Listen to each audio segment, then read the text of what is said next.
안녕하세요. 정형외과 전문의 이대영입니다. 토요일 3시 오늘도 비욘디 가족 여러분들 만나 뵙게 되었습니다. 오늘 강의의 주제는 협착증 치료에 대해서 오늘은 수술적인 부분을 좀 말씀드리도록 하겠습니다. 제가 재활이나 운동 쪽을 많이 말씀을 드렸고 이 내용도 실은 제가 옛날에 말씀드렸던 적이 있는 내용인데 환자분들이 여전히 외래에 오셔서 가장 많이 물어보는 게 이 내용입니다. 허리 수술을 한다고 그러면 제가 감압술을 한다고 그러거든요. 그럼 감압술이 뭐냐고, 도대체 어떻게 하는 거냐고 저한테 맨날 물어보십니다. 그런데 협착증 치료에 대한 저는 그러니까 인식이 너무 한쪽으로 치우쳐져 있어서 그렇다고 생각을 합니다.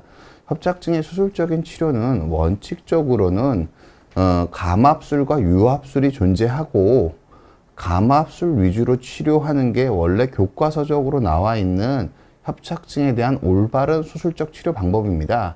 그런데 환자분들이 그걸 워낙 국내에서 유압술이 많이 시행되고 있으니까 환자분들한테 감압술이라고 설명드리면 제가 오히려 이상한 얘기를 하는 사람처럼 받아들여지는 게 더 경우가 훨씬 더 많습니다.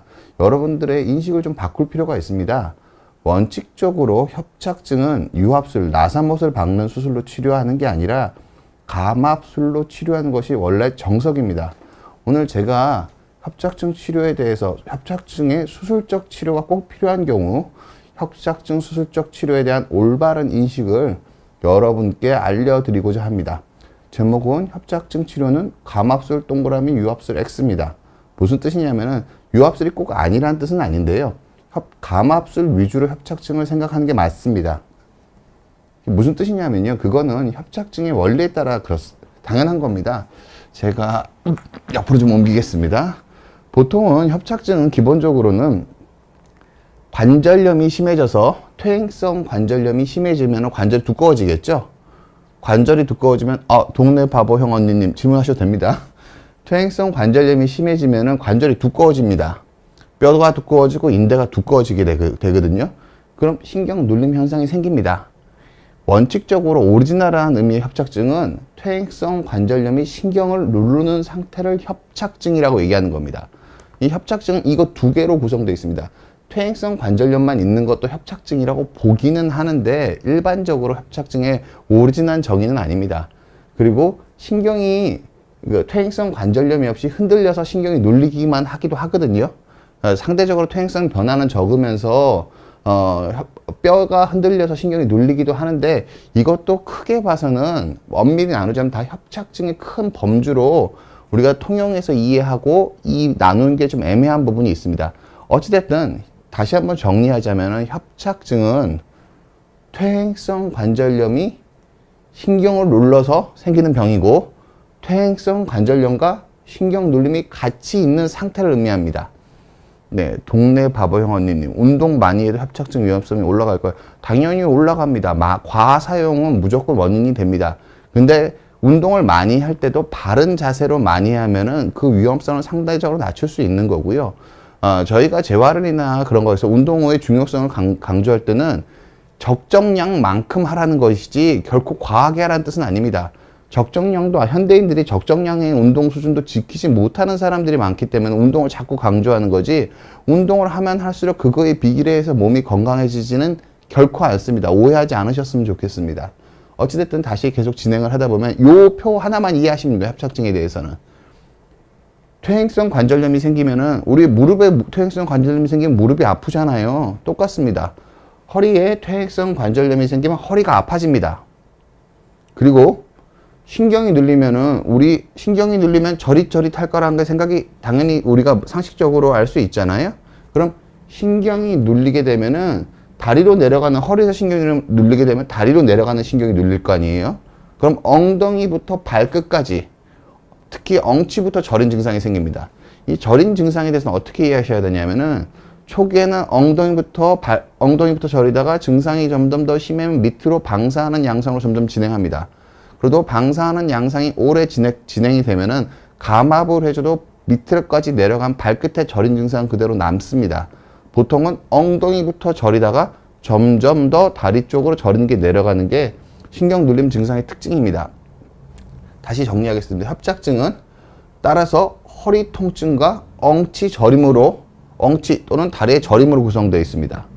그런데 이 허리 통증 자체를 해결하는 방법은 일반적으로 허리 통증은 수술적인 그러니까 허리 통증 같은 경우에는 쓰지 않으면 안 아픕니다. 즉 무슨 뜻이냐면은요.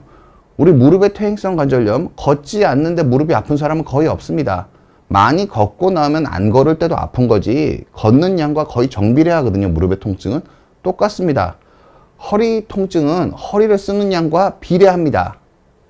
그렇기 때문에 재활이랑 생활 습관이 중요한 겁니다.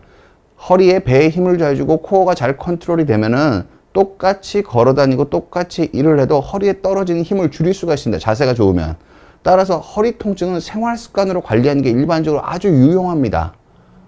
허리 통증은 생활 습관으로 관리하는 걸 기본으로 하는 게 맞고요. 그리고 허리 통증이 허리가 힘을 받을 때 허리가 힘을 받지 못할 정도로 통증이 심해진 경우 유압술을 시도한다. 척추뼈를 붙여주는 겁니다. 뼈랑 뼈랑 붙이는 게 유압술이거든요. 따라서 협착증 치료 중에서 퇴행성 관절염 부분만 허리 통증 때문에 유압술로 치료하는 겁니다. 이렇게 보시는 게 정설입니다. 그리고 엉치저림이 신경이 눌리는 거라고 말씀드렸죠. 신경이 눌리는 건 생활 습관으로 잘 조절이 안 됩니다. 왜냐하면 인대가 두꺼워져서 눌려지는 경우가 대부분이기 때문에 이거는 어떤 상태에서든 계속 눌려 있는 상태입니다. 단지 걷거나 힘을 쓰면 조금 더 눌릴 뿐이지 눌리고 있는 상태에 큰 변화는 없습니다. 그리고 그래서 저림 증상이 심해지다가 보면은 감각신경, 운동신경에 손상이 오게 되고 밤에도 시리고 낮에도 시리고 발가락에 힘이 떨어지고 다리에 힘이 떨어지고 종아리가 가늘어지고 넘어질 것 같고 이게 신경 손상에 해당하는 증상들입니다. 엉치 저림과 연관된. 이렇게 되면 신경이 안 눌리게 해주면 되겠죠.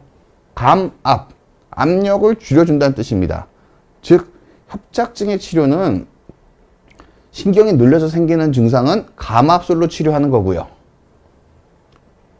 허리가 아파서 생기는 증상은 유압술로 치료하는 겁니다. 그럼 협착증 증상 중에 사람들이 뭘 더 견디기 어려워할까요? 신경이 눌리는 증상을 훨씬 더 견디기 어려워하고요. 신경이 눌리는 증상을 더 잘 치료해야 됩니다. 왜냐하면 아까 제가 말씀드린 것처럼 허리가 아픈 통증은 코어가 강해지고 생활 습관을 고치는 것에 따라서 상당히 많은 부분이 조절이 됩니다.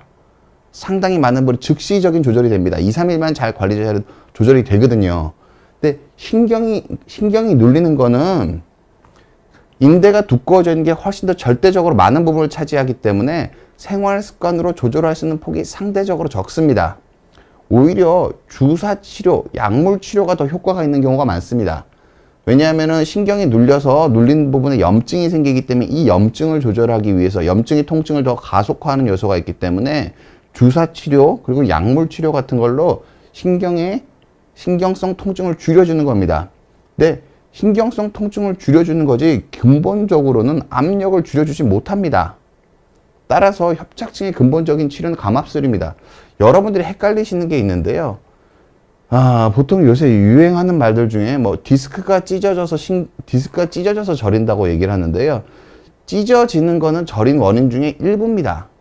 무슨 뜻이냐면은 물리적으로 눌려서 저린 증상이 생기는 게 대부분이고요. 물리적으로 눌리는 상태에서 염증 반응이 생겨서 가속화하는 거지 디스크가 찢어져 있다 하더라도 물리적으로 누르지 않으면 통증이 없는 경우가 대부분이고요. 그리고 우리가 MRI를 진단해서 디스크가 찢어진 거를 확인할 수가 없습니다. 무슨 뜻이냐면은 디스크가 찢어졌던 흔적을 보는 거지 이게 최근에 디스크가 찢어진 건지 옛날에 찢어졌던 건지 옛날에 찢어진 게 아물고 있지 않은 건지를 우리가 구별할 방법이 없습니다. MRI를 보고 디스크가 누르고 있는 상태인지 아닌지를 판단할 수 있는 게 더 맞는 거고요. 디스크 파열이 최근에 생긴 건지 옛날에 생긴 건지 언제 생긴 건지를 MRI 보고 실은 구별할 수가 없습니다. 따라서 찢어진 디스크가 아물어지면 안 아프다는 임상적인 판단이지 객관적인 우리가 그렇게 추정할 수는 있습니다. 근데 그 소견이 MRI상 확인될 수 있는 객관적인 설명이라고 보는 데는 좀 무리가 있습니다. 정리하도록 하겠습니다. 협착증 치료는 신경 눌린 증상은 감압술로 치료해야 되고 허리 통증은 유압술로 치료하는 겁니다. 환자분들이 협착증으로 엉덩이가 아프고 다리가 저리면 감압술이 필요한 신호지 유압술이 필요한 신호가 아닙니다. 그 중에 일부 허리 통증이 심한 경우에 유압술이 필요하다고 보시면 됩니다. 제가 허리 통증이라고 얘기했는데 이 허리가 어딘지 여러분들이 잘 구별하지 못하시는데요. 허리 통증은 이렇게 이해하시면 됩니다. 몸의 중심과 벤트 라인이 만나는 선이 허리입니다. 근데 이 허리가 기계적으로 힘을 받을 때 아픕니다. 이게 무슨 뜻인지 여러분 잘 모르시잖아요. 그런데 실제로 제가 유압술 치료하시는 분들은 이렇게 설명하면 저는 힘을 받을 때 아프다고 얘기를 합니다. 이게 무슨 뜻이냐면요. 우리가 물건을 들거나 앉았다 일어났다 할 때 허리에 힘을 받는 순간에 그 허리 부분 자체가 아픕니다. 무슨 뜻이냐면 무릎에 힘이 들어갈 때 무릎이 아프신 분들은 무릎을 디딜 때 아프거든요. 똑같습니다.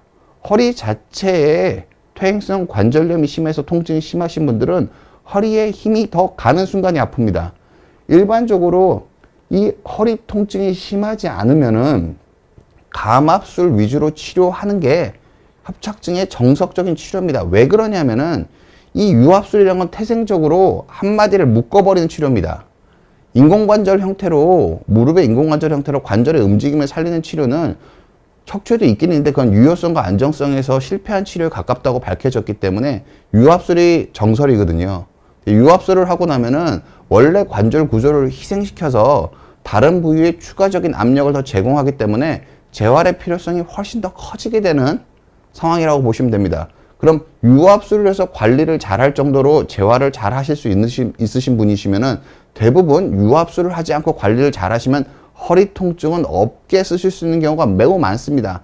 실은 이게 불편한 진실입니다. 다음으로 넘어가도록 하겠습니다. 제가 협착증 치료에 대해서 제 개인적인 견해를 말씀드리는 게 아닙니다. 지금 제가 보여드리는 연구는 제가 논문 보여드리는 거 별로 좋아하진 않는데 이게 시스테믹 리뷰라고 써 있죠. 메타 어널라이시스. 이게 뭐냐면은요. 여러 논문들을 다 읽어봐서 그 논문들의 결과 데이터들을 합쳐서 또 다른 결과를 낸 겁니다. 그러니까 하나의 연구를 가지고 얘기하는 건 주장이니까 객관적 사실이지만 객관적 사실을 만들어가는 주장에 가깝습니다.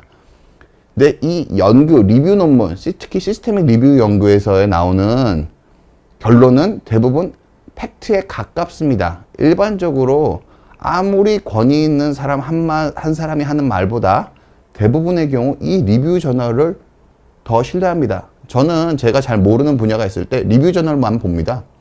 그 시스테믹 리뷰나 리뷰 저널 먼저 보고 궁금한 게 있으면은 기본 연구들을 보는 경우가 오히려 더 많습니다. 기본적으로. 이 연구는 협착증 치료 여러 방법의 효과를 본 논문인데요. 연구인데요. 연구에서 다른 내용은 그다지 중요하고 여기 보면은 총 여러 가지 연구들을 다 5,000개를 검색을 해서 다 이런 조건 저런 조건 다 빼고 나서요.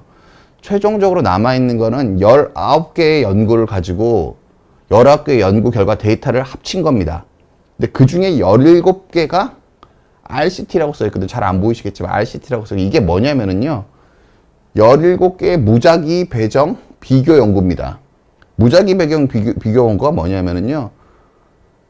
어떤 병이 있으면은 환자한테 무작위로 배정을 하는 겁니다. 이 치료할지 이 치료할지를. 그래서 비교 연구거든요. 그래서 논문 떴던 연구를 할 때 의사들끼리 얘기할 때는 데이터를 믿습니다. 그 의사를 신뢰하는 것보다. 데이터를 믿기 때문에 무작위 배정 비교 연구를 훨씬 더 값어치 있는 연구로 치고요. 수술적 파트에선 이거 이상의 연구는 없습니다. 이중 맹검 연구가 안 되기 때문에 무작위 비정 비교 17개를 포함했으면은 이 정도는 거의 사실로 받아들이셔도 무난합니다. 이게 정설이라고 받아들이셔도 상관없습니다. 이 결과를 보면 뭐라고 나와 있냐면은요. 감압술만 해도 감압술이랑 유압술을 같이 한 거랑 결과가 비슷하다고 되어 있습니다.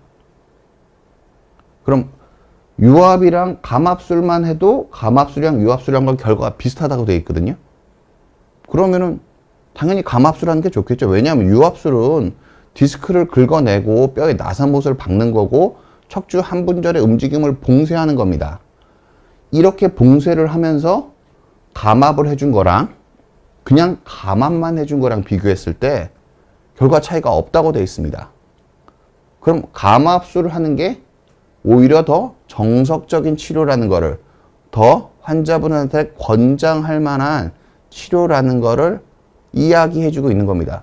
물론 모든 경우가 감압술로 치료가 가능하다고 말씀드리는 건 아닌데 아주 많은 경우가 감압술로 치료하는 것이 충분하다는 객관적인 연구라고 받아들이셔도 좋습니다. 17개 이중 맹검 연구를 포함한 결론을 내린 겁니다. 그리고 제가 또 다른 걸 연구를 하나 더 소개해 드릴 텐데요. 하나만 더 하도록 하겠습니다. 이게 어떤 연구냐면요. 전방전이증 있잖아요. 여러분들 전방전이증은 유압해야 된다고 생각하시잖아요. 그러니까 심한 전방전이 유압을 해야 됩니다. 근데 제가 저번 강의에서 말씀드린 30% 넘지 않고 30%로 세팅한 것도 있고 25%로 세팅한 것도 있는데요. 35%나 25%를 넘지 않는 퇴행성 전방전이증. 근데 여러분들 퇴행성 전방전이증은요, 25%가 넘기가 정말 힘듭니다. 그러니까 협부결손이라든지 선천성 전방전이는 그걸 넘어가는 경우가 꽤 있고, 그런 경우에는 망설임 없이 유압술을 해야 되는데요. 실제 척추 전방전이의 90%는 퇴행성 전방전입니다. 근데 이 퇴행성 전방전이는 25%를 넘는 경우가 거의 없습니다. 그렇게 보시면 되고요. 이 전방전이증을 개방성 감압술, 그냥 우리가 감압술인데 감압술에도 여러 종류가 있습니다. 그러니까 신경을 안 눌리게 해주는 치료에서 열어서 나중에 그러면 개방성 감압술과 최소 심습으로 감압한 결과를 비교한 연구입니다. 이것도 여러 연구들을 합친 리뷰 논문입니다. 여러 연구들을 합친 리뷰 논문이고요. 그럼 어느 정도 객관적인 사실이 조금 더 가깝겠죠. 누군가의 개인적인 견해보다. 여기 보면은 이 수술 치료의 성공과 실패 여부를 뭘로 봤냐면요. 전방전이증을 나중에 유압하게 되는 확률을 비교한 겁니다. 그러니까 이 개방성 감압술이랑 최소 침습 감압이랑 비교해 봤을 때 나중에 유압하는 확률이 적은 게 더 좋은 치료일 거 아니에요. 나중에 전방전이가 있지만 나중에 또 진행할 수가 있으니까요. 최종적으로 유압으로 끝난 확률이 적은 게 더 좋은 연구이기 때문에 도대체 여러 사람들이 여러 개의 논문을 내고 여러 가지 주장을 하고 있는데 이것들을 싹 다 모아가지고 그 중에서 연구 디자인이 괜찮은 것들만 모아서 결과를 내본 겁니다. 이것도 그러면 한 사람의 의견이 아니라 여러 사람의 의견의 종합체이고 정설에 좀 가깝겠죠. 퇴행성 전방전이증 치료에 대한 내용입니다. 여기도 37개의 연구의 결과를 합쳤습니다. 개방성 감압술이랑 최소 침습 감압술이 뭐냐면 이겁니다. 개방성 감압술은 오리지널 개방성 감압술은 이렇게 뼈 뚜껑을 따버립니다. 이렇게 여기 신경이거든요. 이거 화면 좀 크게 확인을 조금 더 크게 보여드릴 수 있을까요? 예, 제 화면을 여기 보시면은 이게 신경입니다. 이게 신경이고요. 그럼 뚜껑을 활짝 열었으니까 신경이 안 눌리겠죠? 이게 개방성 감압술입니다. 그리고 이게 기본적인 배열, 오리지널한 방법이고요. 근데 최소 침습 감압술은 이렇게 여기서 이건 튜브입니다. 튜브를 이용해서 여기 옆쪽의 뼈를 요만큼 이게 하얗게 변한 요 부분만 삭제를 한 겁니다. 신경을 보고 있는 거고요. 그럼 골절제 양에서 압도적인 차이가 있겠죠? 피부를 열어버린 양도 압도적인 차이가 있습니다. 이건 튜브를 넣어서 한 거고요. 이 두 개의 연구를 비교한 겁니다. 37개 연구 결과를 비교해서 나중에 2차적으로 유압술이 필요한 경우가 얼마나 생기는지를 비교한 연구입니다. 보시면은 추가적 유압술이 필요한 경우, 활짝 째서 열어서 한 경우는 뼈를 많이 날린 경우에, 활짝 째서 열어서 뼈를 많이 날린 경우에는 12%에서 나중에 유압술이 필요했다라고 얘기를 하고 있습니다. 12%입니다. 추가 유압술이 최소 침습으로 감압한 경우에는 3.3%라고 얘기하고 있습니다. 즉 무슨 뜻이냐면은 적게 째고 뼈를 적게 삭제했을 때 추가적으로 유압술이 필요해질 가능성이 낮아진다는 건 객관적인 사실이라고 받아들여도 될 것 같습니다. 저는 객관적인 사실이라고 받아들여도 될 것 같습니다. 리뷰 저널이니까요. 그리고 이 양방향, 제가 주로 하고 있는 양방향 내시경의 골절제량이 여기 이 그림에 있는 최소 침습 방법보다, 침습 감압술보다 훨씬 더 적은 양의 골절제를 합니다. 훨씬 더 압도적으로 적은 양의 골절제를 합니다. 이거보다 더 적은 양의 골절제를 하기 때문에 요새는 튜브 잘 안 합니다. 요새는 하면 단방향 내시경 하시는 분들도 있고 양방향 내시경도 있지만 이거의 다음 세다가 내시경 치료라고 보셔도 상관없습니다. 감압술에 있어서. 그렇기 때문에 기본적으로 양방향 내시경이 시간이 오래 지났을 때 2차적 유압이 필요할 가능성이 매우 작아집니다. 작다고 기대하셔도 좋습니다. 그런데 이게 의학은 균합적인 학문이기 때문에 지금 현재 양방향 내시경으로 감압하는 게 개방성 감압술보다 유압 확률이 더 낮다고 말할 수가 없습니다. 지금 현재까지는 객관적인 데이터가 나온 게 없으니까요. 하지만 최소 침습 감압술과 개방성 감압술의 결과를 보고 유추해 보건대 아주 높은 확률로 양방향 내시경, 그러니까 꼭 양방향 뼈 절제를 최소화하고 하는 감압술로 치료한다면 퇴행성 전방 전이가 있어도 감압술로 전방 전이증이 훌륭하게 치료될 수 있다는 객관적인 사실로 받아들이셔도 가능성이 높다고 생각하셔도 좋을 것 같습니다. 근데 제가 한 가지 말씀드린 거, 의학은 균합적인 학문이어서 양방향 내시경관에서 이런 논문이 나오려면요 한 5에서 10년 걸리거든요. 왜냐하면 여기 기반이 된 논문 연구들이 37개, 아까 19개 연구들이 길게는 10년, 짧게는 5년, 2년 정도의 후행적 연구입니다. 수술하고 비교를 해야 되거든요. 근데 양방향 내시경을 지금 현재 전 세계에서 우리나라에서 가장 많이 하고 있는데, 우리나라에서 그런 비교 연구 같은 거 나온 게 거의 없습니다, 아직도. 그러면은 결국 미국으로 넘어가서 사람들이 비교 연구를 할 수 있는 많은 펀딩을 받아서 비교 연구를 아주 많이 하고, 그 비교 연구가 다 끝나고 나면은 5에서 10년 정도 지나면은 이거에 관한 논문이 나올 겁니다. 저는 여러분들한테 그때까지 기다리라고 말씀드리고 싶지 않습니다. 그때가 되면은 우리나라 대부분의 병원에서 하게 될 겁니다. 왜냐하면 그건 객관적인 팩트로 나와 있으니까. 근데 지금 현재는 그게 객관적인 팩트로 나와 있지는 않은데, 시간이 지나면은 그런 것들이 객관적인 팩트로 굳어질 거라고 충분히 예상할 수 있는 연구들이 이미 나와 있습니다. 여러분들이 제 내용을 잘 강의를 돌려보시면 이해하실 수 있을 겁니다. 굳이 유압보다는 언제나 감압으로 치료하려고 하셔야 됩니다. 그게 왜 그런 거냐면은요, 이것 때문에 그렇습니다. 우리나라 이제 초고령 사회입니다. 초고령 사회. 고령화 사회, 고령 사회 넘어서 초고령 사회가 있다고 그러더라고요. 이게 2050년 정도 되면 우리나라 65세 인구 이상의 인구가 전체 인구의 45% 이상이 될 거라고 그러더라고요. 이 그림 보시면은, 그림 좀 크게 보여주실까요? 이 그림 보시면은 이게 무슨 표냐면은요, 1970년대에 여자의 기대 수명이 65세였는데 2019년에 86세입니다. 옛날에 70쯤 되면은 유압술을 하고 70쯤 되면은 마음대로 살아도 되고 내가 얼마 살겠느냐. 요새 70대쯤 초반 돼서 내가 살면 얼마 살겠느냐라는 생각하시는 분들 있으시잖아요. 그건 1970년대 생각입니다. 왜? 1970년대는 그 생각이 맞았습니다. 1970년대는 기대 수명이 65세였으니까요. 70대 초반이면은 기대 수명보다 오래 산 거잖아요. 그런데 2019년 현재 기대 수명이 86세입니다. 그럼 90세쯤 돼야지 옛날에 70대 초반이랑 똑같은 거예요. 고로 지금 기존의 연구들이라고 나와 있는 것들이 실은 길어도 10년, 짧으면 2, 3년짜리 연구들이거든요. 유압술을 해놓고 20년 살게 되고 30년 살게 되는 일이 빈번합니다. 60대에 유압술하고 30년 살 가능성을 생각을 해봐야 됩니다. 지금 제가 알기로는 우리나라가 전 세계에서 첫 번째인가 두 번째로 기대 예명이 몇 년 지나면은 여자의 경우는 90세가 넘는데요. 평균 90살을 산다고요. 그럼 70대 유압을 하고 70대 초반에 유압하도 20년 사는 사람들이 되게 많다는 뜻입니다.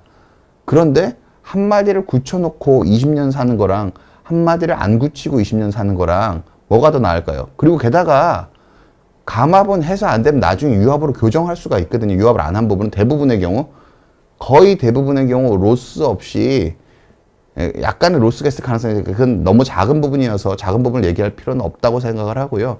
대부분 유압으로 전환이 가능합니다. 감압을 한 건. 근데 유압한 건 감압으로 전환이 못 되고요. 유압을 하고 나면 허리가 역학적으로 훨씬 더 불리해지는 게 맞습니다. 따라서 이 초고령 사회가 오는 기대 수명이 늘어나는 현대 사회에서는 감압을 훨씬 더 적극적으로, 유압보단 감압을 더 생각하실 필요가 있습니다. 왜냐하면 점점 더 수명이 길어지고 있기 때문에 그런 겁니다.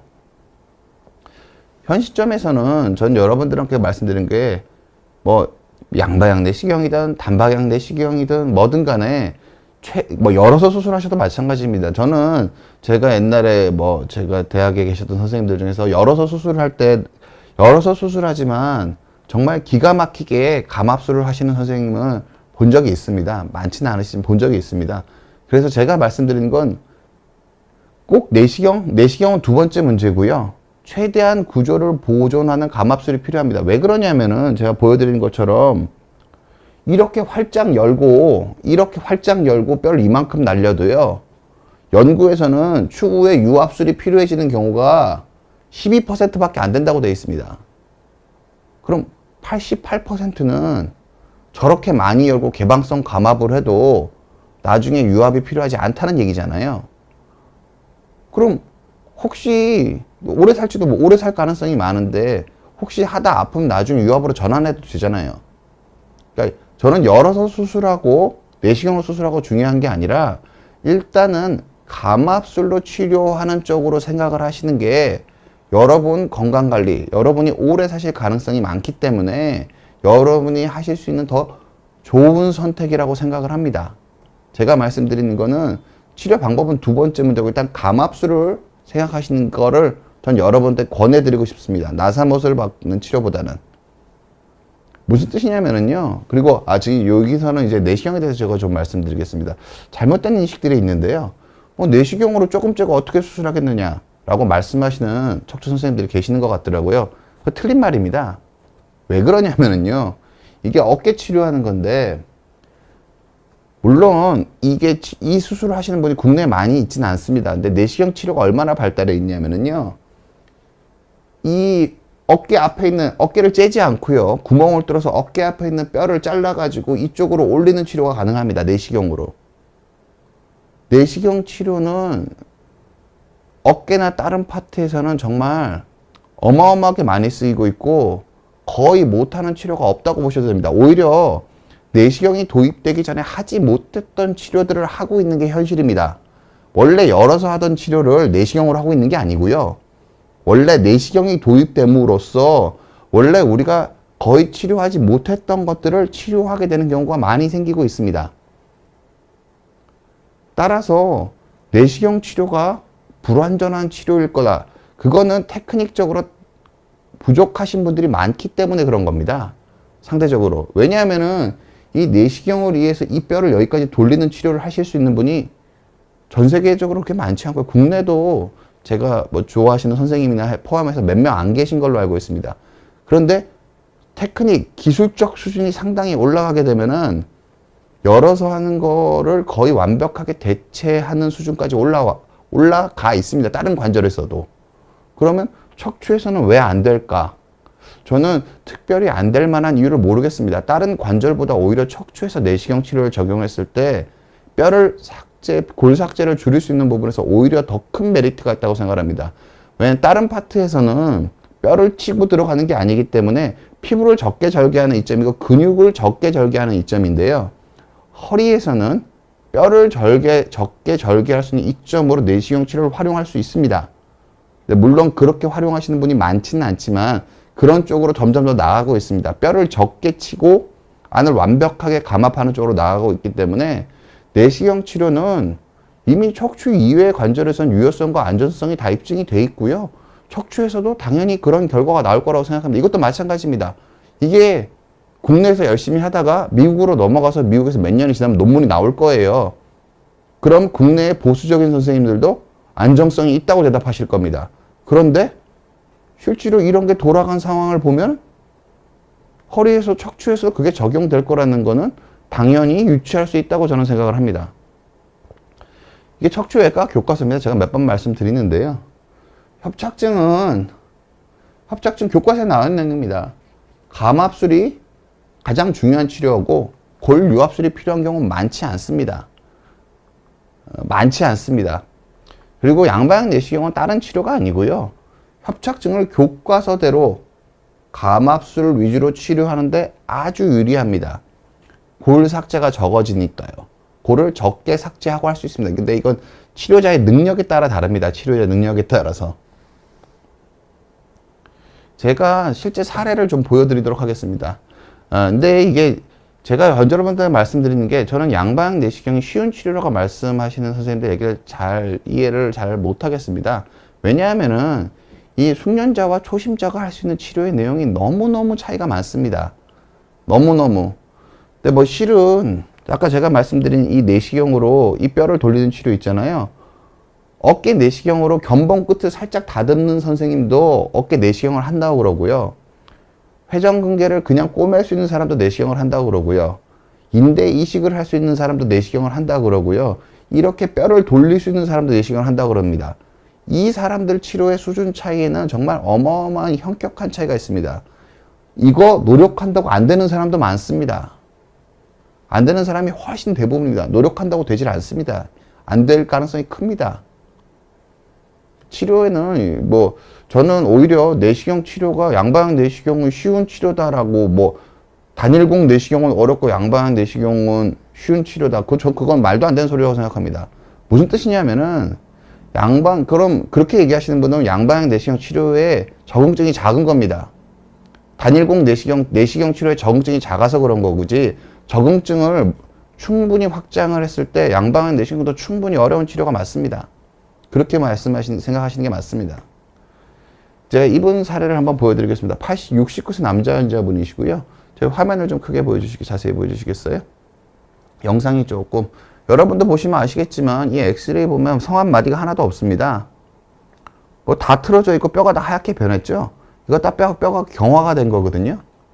여기 신경이 내려가는데, 여기도 눌려있고, 여기도 눌려있고, 여기도 눌려있고, 여기도 눌려있고, 이 척추관, 여기 보면 추간공이라고 있는데 신경이 빠져나온 구멍도 여기가 꽉 막혀 있습니다.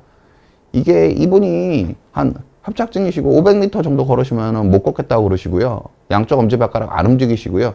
다른 병원에서 나살 12개 박으라 그러셨대요.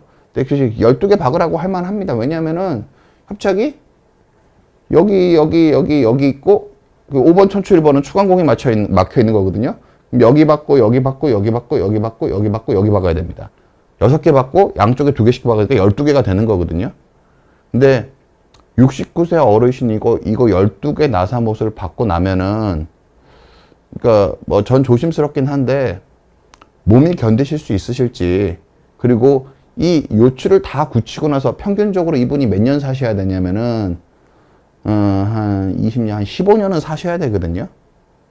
15년 동안 이분이 어떻게 지내실지를 생각을 해보면은 상당히 위험 부담이 많고 감압술이 도저히 불가능할 때만 할 수 있는 선택이라고 생각을 합니다. 감압술이 도저히 불가능할 때만. 그리고 이분 같은 경우는 이렇게 퇴행성 변화가 심하시면 부분적으로 유압을 하면 아래 위가 더 빨리 망가지기 때문에 안 되거든요. 하려면 다 하셔야 될 가능성이 큽니다. 이거를 12개를 박는 치료를 하는 거밖에 없다고 설명을 들으셨었습니다. 제가 치료를 했고요. 근데 환자분한테 제가 약속은 받은 게 있습니다. 뭘 약속을 받았냐면요. 그러니까 허리가 너무 아프신 분은 감압술만 하시면 안 됩니다. 허리가 힘을 못 받는데 신경만 안 눌리게 해주면 힘을 못 받으면은 활동이 안 되거든요. 일단 움직여야지 사람이 사는 거잖아요. 허리가 힘을 받고 허리 통증은 참을만 하다는 설명을 들었고요. 또 한 가지는 육체 노동을 안 하겠다는 제가 약속을 들었습니다. 이 허리로 감압술 해놓고 육체 노동하면은 다 무너질 가능성이 큽니다. 물론 뭐 어차피 12마디, 그러니까 나사못 12개 받고 유압을 해도 육체노동 못 하시겠지만 어찌됐든 감압술하고 좋아서 뭐 육체노동 안 하겠다는 제가 약속은 받았습니다. 이분은 5마디 감압을 했습니다. 화면을 좀 큰 화면으로 좀 전환해서 보여주십시오. 보시면은 보이실 거예요. 여기 보면 신경이 여기 좁아져 있는 게요. 넓어졌죠? 여기 좁아져 있는 거 넓어졌죠? 여기 좁아져 있는 신경이 아예 안 보이죠? 넓어졌습니다. 여기도 신경이 안 보이면 넓어졌습니다. 즉 신경이 지나가는 통로가 막혀 있어서 어떻게 내려가는지 안 보이는데 여기 보면 신경이 쭉 내려갑니다. 이게 바로 감압, 신경에 떨어진 압력을 줄이는 겁니다.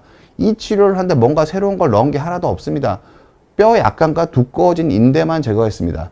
근데 여러분들이 황색 인대에 대해서는 뭐 황색 인대가 없으면 해롭지 않냐, 그러니까 해로울 가능성이 크다고 생각을 하는데 황색 인대가 한 부위가 없는 게 허리 역학에 얼만큼 악영향을 미치는지는 실험실 연구 단계고 명확하게 알려진 게 없습니다. 그래서 황색 인대가 정상적인 황색 인대가 그리고 그것도 정상적인 황색 인대 기준이지 이렇게 비정상적으로 비우된 황색 인대가 허리의 안정성에 어떤 영향을 주는지는 알 수가 없습니다. 그래서 황색 인대를 제거하는 게 꼭 그렇게 나쁘다고만 단정적으로 의학적 사실처럼 얘기를 할 수는 없습니다. 현재. 어찌됐든 이런 식으로 감압을 해준 거고요. 이걸 단면 영상으로 보면 이렇게 되는 겁니다. 여기 보시면은 여기 까만 게 확 넓어졌고요. 면적. 여기도 납작해져 있는데 이 화면 크게 보여주시겠어요? 자, 여러분들 제가 이렇게 보면 잘 안 보이니까요. 예, 여기 보시면 요게 이렇게 넓어진 거고요. 한 3배 이상은 넓어지신 것 같죠? 여기? 요게 이렇게 넓어졌습니다. 이것도 한 4, 5배 될 겁니다. 이 정도 되셨으면. 여기 이렇게 확 넓어졌고요. 여기 이렇게 확 넓었습니다. 여기 같은 경우는 까맣게 다져져 있는 게 이게 면적으로 퍼지면 이렇게 점점으로 보입니다. 4마디에 완벽한 감압을 했고요. 여기 5번 천추 1번을 보면은 여기 추간공이 까매서 안 보이는데요. 실은 감압, CT를 찍어 봤을 땐 이게 디스크가 석회화가 돼서 뼈로 되어 있습니다. 이게. 보통 이렇게 뼈로 되어 있는 디스크는 제거하는 게 되게 어렵습니다. 제가 원래 이거 한 마디당 보통 한 30분에서 보호자분한테 5마디에서 한 3시간 안에 끝나겠다고 그랬다 4시간에 끝냈다고 보호자분한테 혼나긴 했는데요. 이렇게 뼈가 있는 이것 때문에 오래 걸렸습니다. 이렇게 디스크 자체가 석회화되어 있는 것도 내시경 치료가 익숙해지면 이런 식으로 다 제거가 됩니다. 여기 이거 신경이 어딘지 아예 안 보이는 겁니다. 너무 눌려가지고. 이 뼈 위에 신경이 올라가 있는 거였거든요. 여기 신경이 바깥으로 나왔습니다. 이분 5마디 협착증 내시경으로 감압하시고 수술하고 이틀 만에 퇴원하셨습니다. 통증은 10분의 1로 줄어들었다고 그러시고 69세 환자분이 5마디 감압을 하고 2박 3일에 퇴원이 가능하십니다. 실제로 걸어가셨습니다. 근데 이분이 12마디 유압을 했으면 어떻게 되셨을까요?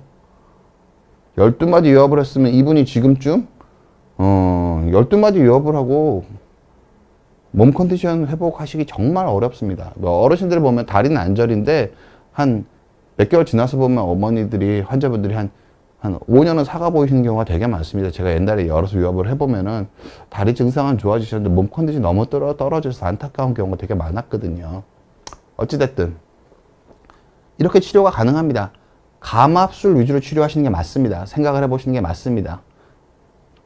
그러니까 여러분이 어떤 선생님한테 설명을 들으셨는데 유압술 밖에 그러니까 감압술에 대해서도 한번 물어보셨으면 좋겠습니다. 감압술이 가능한 경우인지. 그러니까 저는 여러분들이 그리고 여러 선생님의 의견을 들어보셨으면 좋겠습니다. 초고령 사회가 되면은 유압보다는 감압으로 치료하시는 게 안전하고요. 100번 양보해서 감압해서 안 되면 나중에 유압을 하면 됩니다. 처음부터 유압을 하시는 거에 대해서는 저는 그렇게 권하고 싶지 않습니다. 내시경 치료가 아니고 그건 2번째 문제라고 저는 생각을 합니다. 기본적으로는 감압 위주로 치료하시는 게 저는 맞지 않나라고 생각을 합니다. 여기 이분은 84세 환자분이시고요. 여기 한 달 전부터 못 걸으신대요. 휠체어 타고 다니셨대요. 그런데 이분은 또 걷지도 못하시는 분이 또 다른 데 가서 2주 전에 시술을 하셨대요. 너무 아프다고. 근데 이분은 다리가 완전히 마비돼가지고 중력을 상대로 무릎이 안 펴지세요. 못 걷는 건 당연하겠죠. 그러니까 무릎을 피지를 못했어요. 앉은 자세에선. 근데 이게 통증 주려보고 다른 병원에서 2주 전에 시술까지 하고 오셨더라고요. 근데 뭐 이해는 갑니다. 원래 그 병원에서 수술을 해야 된다고 그랬으니까요. 왜 그러냐면 그러니까 이게 척추 엑스레이를 보시면은 저 화면을 좀 크게 보여주실까요? 척추뼈 2개가 어긋나 있고요. 간격 좁아져 척추뼈 2개가 어긋나 있고요. 간격 좁아져 있고 여기 신경이 정신없이 눌려 있습니다. 이게 신경 눌려 있는 것뿐만 아니라 여기는 뼈가 깨져가지고 위로 올라와 있고요. 이 추간공 2개는 완벽하게 까맣게 막혀 있습니다. 실은 환자분 무릎이 안 펴지는 게 이 3번 신경이 눌려서 무릎이 안 펴지시는 걸 거거든요. 이 추간공이 뼈가 올라온 거에 너무 심하게 눌려 있어서 다리에 마비가 오신 상황이세요. 그럼 근데 환자분도 진료받은 설명 들으셨을 거예요. 근데 수술 안 하시고 저까지 찾아오신 게 뭐 다른 병원에서 전신 마취하고 수혈해서 큰 수술해야 된다고 84cm니까 저를 찾아오셨는데, 그러니까 저는 어떻게 생각을 하냐면은요, 그러니까 제가 내시경으로 치료를 하긴 했어요. 두 마디 유압을 했고, 여기 3, 4번은 여기 좁아진 데 가마까지 같이 해줬거든요. 뭐, 물론 저 하반신 마취를 하고, 끝에 약간은 좀 전신 마취 전환을 하긴 했지만, 그 시간이 30분을 넘지 않았던 걸로 기억합니다. 하반신 마취로 하고, 수혈 안 하고, 째지 않고 내시경으로 했거든요. 추간공 다 어마어마하게 넓어졌습니다. 뼈도 완전히 똑바로 서 있고요. 치료 전 MRI랑 보면 완전히 달라져 있습니다. 이게 된 겁니다. 여기 좁아져 있는 게 이렇게 된 거거든요. 수술을 이렇게 하긴 했는데 제가 조금, 그리고 여기 보시면 2, 3번 좁아져 있는 게 이렇게 확 넓어졌습니다. 뭐 두 마디 유압하고 한 마디 감압을 같이 해준 겁니다. 유압만 하는 게 아니라 유압을 할 때 좁아진 건 다 같이 감압을 해주는 겁니다. 이런 식으로. 하반신 마취 무수혈로 2, 3번 감압을 한 모습이고요. 여기 척추뼈 어긋나 있는 거 다 맞춰주고, 여기 고리식이 다 완벽하게 제대로 돼 있습니다. 그런데 이분 같은 경우는 제가 드리고 싶은 말씀은, 이분이 한 달 동안 휠체어 보행하시고 나면은요, 뭔 치료를 해도 나중에 회복을 못 하세요. 여러분들 꼭 말씀드리고 싶은 게, 보행 거리가 줄어들고 살이 빠지기 시작하시고 그러시면은 빨리 수술적 치료를 생각해 보셔야 됩니다. 수술적 치료가 할 게 없으면은 뭐 시술을 하셔도 되는데, 제대로 알아보셔서 할 수 있는 수술 하셔야 돼요. 왜냐하면은 한 달 정도 휠체어 타신 분이 수술해서 똑바로 걸을 가능성이 많지가 않습니다. 환자분 2주 전 시술하시기 저는 열어서 수술을 하셨더라도 어차피 활동이 중요한 거니까 다리가 못 걷기 시작하실 때 바로 열어서라도 유압술을 하시는 게 맞으셨을 거라고 생각하긴 합니다. 열어서라도. 왜냐하면은 마비 한 달 이상 지나고 어르신들 한 달 정도 못 걸으면 근력이 다 떨어지시거든요. 근데 84세 어르신이 운동해서 근력이 다시 올라간다는 걸 생각하기가 좀 어렵습니다. 그래서 제가 뭐 수술을 하고 근력도 조금 올라가시고 뭐 휠체어 타고 오셨었는데 좀 걷는 연습도 꽤 하시고 저린 증상은 많이 줄어들었다고 하시는데, 원칙적으로 이분은 빨리 신경을 감압을 해주시는 게 옳았습니다. 그러니까 허리 통증은 시간을 두고 지켜보셔도 됩니다. 뼈가 무너진 건 생활 습관으로 어떻게 되니까요. 근데 마비가 온 거는, 특히 걷는 게 위험스럽고 보행장애가 올 것 같은 마비가 생기시면은 수술적 치료를 가급적 서두르시는 게 좋습니다. 저는 일반적으로 원래 보통 한 달로 얘기하는데, 이번 연세가 많아서, 연세가 높으셔서 감압은 되게 잘 됐거든요. 그래서 돌아오셨으면 하고, 그런데 이게 연세가 드신 분들은 우울해지시고 식사도 잘 못하시고 컨디션이 떨어지시기 때문에 그냥 있어도 기운이 빠져서 잘 못 걸으실 판에 이게 수술까지 해놨으니까 기운이 없으신 게 당연하긴 한데요. 아버님이 몸 컨디션만 회복하시면은 저는 조심스럽게 그냥 지팡이 정도 들고 다니고 걸으실 수 있지 않을까라는 기대를 하긴 하는데, 이건 지켜봐야 되는 상황입니다. 근데 이걸 아버님이 빨리 수술하셨으면 아니랬을 거예요. 빨리 수술하셨으면은. 빨리 수술하셨으면 아니, 그래서 좀 안타깝다는 제가 좀 말씀을 드리는 거. 어찌됐든, 그러니까 모든 게 꼭 감압술로 해결이 되는 건 아니고 유압술이 꼭 필요한 경우도 있습니다. 근데 중요한 거는 여러분들이 감압술 위주로 치료하시는 선생님이랑 상의를 받아보시는 게 전 좋다고 생각을 합니다. 무슨 뜻이냐면요. 저 같은 경우엔, 유압술 위주로 치료하면 안 된다는 뜻이면 제가 오자입니다. 감압술 위주로 치료하는 게 좋고요. 저는 2년 동안 1000명 정도를 했는데, 유압술 한 게 100예가 안 됩니다. 90% 이상은 감압술로 치료를 하고 있습니다. 90% 이상은. 그러니까 제가 결국 이게 의학계 정설로 되려면은 저 같은 의사들이 되게 많이 쌓여야 됩니다. 감압술 위주로 치료하는 의사들이 되게 많이 쌓이고, 특히 우리나라에서 쌓인 걸로는 되게 힘들 가능성이 크고요. 미국에서 그런 의사들이 많이 쌓이면 뭐 이게 논문으로 나와서 정설이 되겠죠.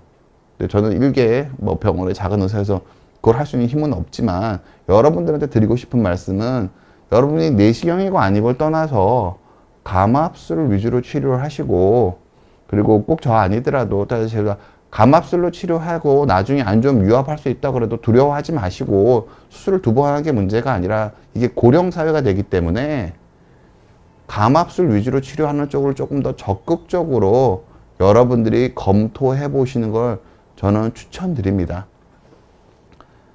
요약 말씀드리도록 할게요. 그러니까 허리 수술은 감압술과 유압술인데 감압술 위주로 치료하는 게 맞고요. 유압술은 신경이 눌리는 거에 대한 치료가 아니라 일반적으로는 많이 흔들리는 경우, 예외적인 경우입니다. 보통 제 생각엔 10개 중에 하나밖에 안 된다고 생각을 합니다. 실질적으로 제가 보는 환자에서는. 제가 물론 제가 다른 병원에서 유압술 권유받은 사람들 많이 치료를 합니다. 거의 제가 수술하는 3분의 1 이상은 다른 병원에서 유압술 3분의 1? 거의 2분의 1은 다른 병원에서 유압술을 권유받은 사람들일 거거든요. 그런데 제가 드리는 말씀은 생각보다 아주 많은 경우가 감압술로 치료가 가능하고요. 꼭 유압술이 필요한 경우는 극소수입니다. 아주 적습니다. 아주 적습니다. 그리고 더더욱 그렇게 생각하셔야 되는 이유가 고령 너무 오래 살아요. 기대 수명이 90대라고요. 기대 수명이 90이라고요. 근데 우리가 참고로 한 연구는 10년짜리 연구밖에 없어요. 20년 후에 어떻게 될지 10년 후에 물어보라고 해야 되나요?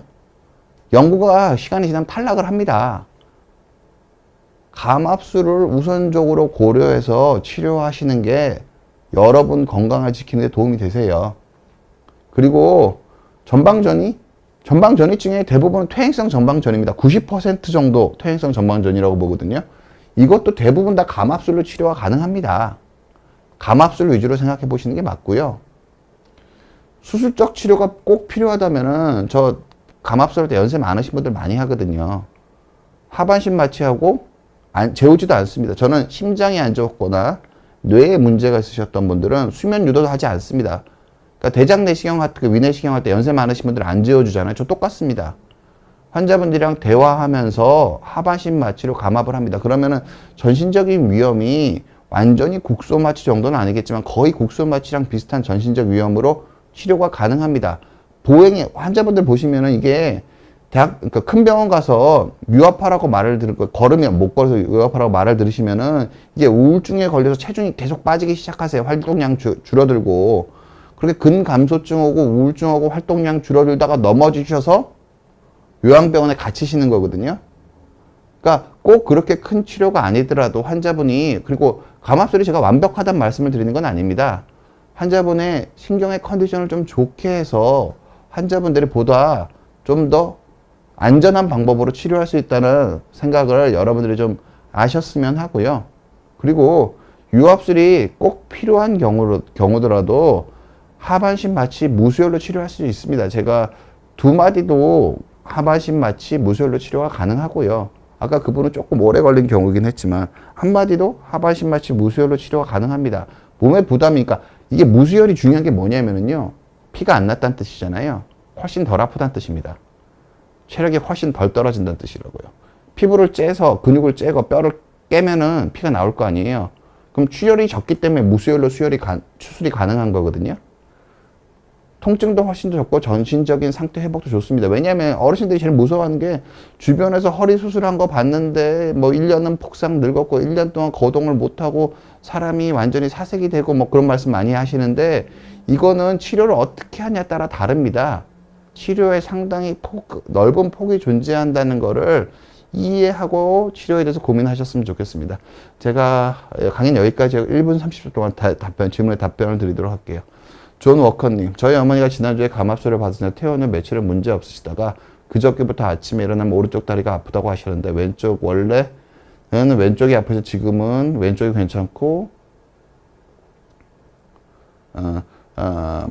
오전 중엔 거동이 힘들고 점심때 괜찮아지세요. 보통 이렇게 말씀하시면은요. 그러니까 존 워커님에 대하면 신경은 오전에 눌렸다가 오후에 안 눌리게 되는 게 아닙니다. 그럼 상태에 크게 문제가 없으신 거고 오전에 충분히 스트레칭을 하고 걸으시는 게 좋고요. 보통 연세가 많으신 분들은 이게 뭐가 문제냐면은 그 협착증 수술하시기 전에 근력 빠져 있는 경우가 되게 많으세요. 고기 충분히 드시고 고기를 먹으면서 재활 운동을 해야지 근육이 생기지, 풀만 먹고 채소만 먹으면서 밥만 많이 먹어서 운동하면은 근육이 안 생깁니다. 그리고 그 감압을 하게 되면은 원래 우리가 피부를 꼬집었다가 꼬집혀 있을 때는 피부가 꼬집어서 아픈지 피부에 상처가 나서 아픈지 구별이 안 되거든요. 이걸 딱 놓게 되면은 꼬집으면서 아픈 게 없어지면 이게 피부에 상처 난 것에 쓰라린 느낌 같은 게 좀 느끼실 수 있으세요. 뭐 그래서 그런 것도 있으시고 어머니가 밤에 잠은 잘 주무신지 우울감은 괜찮으신지 확인해 보셨으면 하고요. 크게 걱정 안 하셔도 될 것 같습니다. 그러니까 아침 저녁으로 눌리는 상태가 바뀌진 않고 아침에 충분히 스트레칭하고 거동 시작하시면 좋을 것 같고, 저희 병원 뭐 홈페이지 같은 데 들어오면 제가 호흡 재활부터 차분하게 코어를 강화하는 말씀 드린 게 있으니까 그런 것도 좀 참고해 보셨으면 합니다.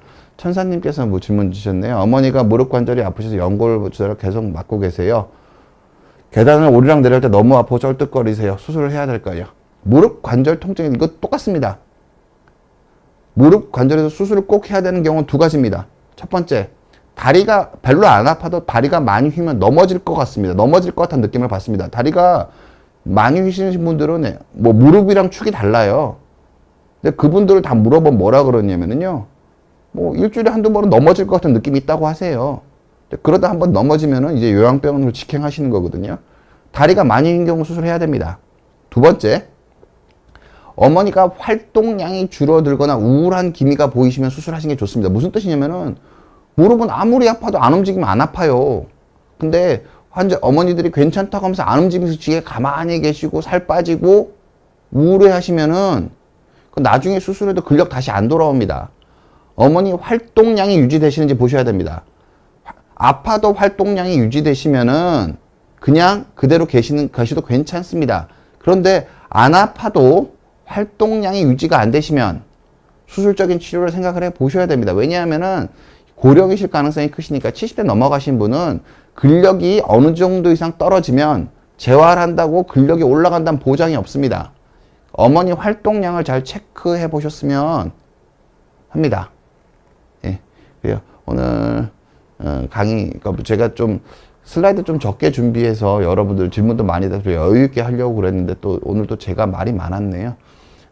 그래요. 여러분들 그 협착증 치료에 대해서 감압술, 유압술에 대해서 올바른 생각을 하셨으면 좋겠고, 협착증은 기본적으로 감압술로 치료하는 병이고요. 필요하면 유압술을 같이 하는 겁니다. 보통 유압을 할 때 감압을 같이 하긴 하는데 원칙적으로는 감압술로 치료하는 병이고요. 허리가 불안정한 경우, 허리에 퇴행성 관절염이 심한 경우, 허리 자체의 통증이 심한 경우에 제한적으로 유압술을 같이 하는 게 이게 표준적인 생각입니다. 제가 교과서도 보여드렸고 여러 연구도 보여드렸죠. 정설에 가까운 생각입니다. 제가 개인적인 견해, 저희 개인적인 견해 0은 아니겠지만 최대한 객관적으로 여러분들 말씀드리려고 노력했다고 이해해 주셨으면 합니다. 즐거운 주말 보내십시오. 감사합니다.